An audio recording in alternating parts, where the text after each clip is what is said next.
PRAN 65 பண்ணிக்கலாங்க.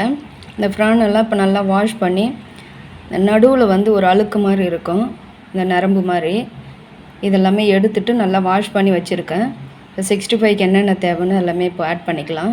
கடல மாவு 2 ஸ்பூன் எடுத்துக்கலாம். கார்ன்ஃப்ளவர் மாவு 2 ஸ்பூன் சேர்த்துக்கலாம். கொஞ்சம் மல்லித்தூள் சேர்த்துக்கலாங்க. கொஞ்சம் மஞ்சள் தூள் போட்டுக்கலாம். சிக்கன் 65 மசாலா கொஞ்சம் போட்டுக்கலாங்க. நீங்கள் கரம் மசாலா இருந்தாலும் சேர்த்துக்குங்க. இப்போ நான் சிக்கன் 65 மசாலா சேர்த்துக்கிறேன். கொஞ்சம் உப்பு ஆட் பண்ணிக்கலாம். இஞ்சி பூண்டு பேஸ்ட் 1 ஸ்பூன் சேர்த்துக்கலாங்க. கொத்தமல்லி கருவேப்பிலை கொஞ்சம் பொடியாக கட் பண்ணி வச்சுருக்கேன், அதையும் இப்படி சேர்த்துக்கலாம். இப்போ எல்லாமே மிக்ஸ் பண்ணி விட்டுக்கலாம். கொஞ்சம் தண்ணி விட்டு மிக்ஸ் பண்ணிக்கலாம்.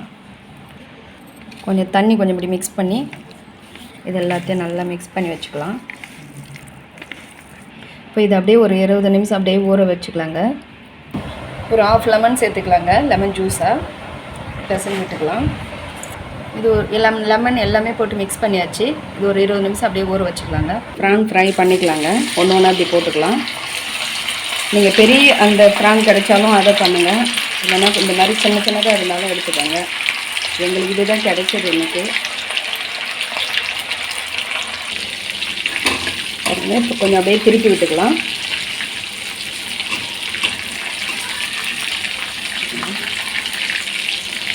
இன்னும் கொஞ்சம் நேரம் வேகட்டும்.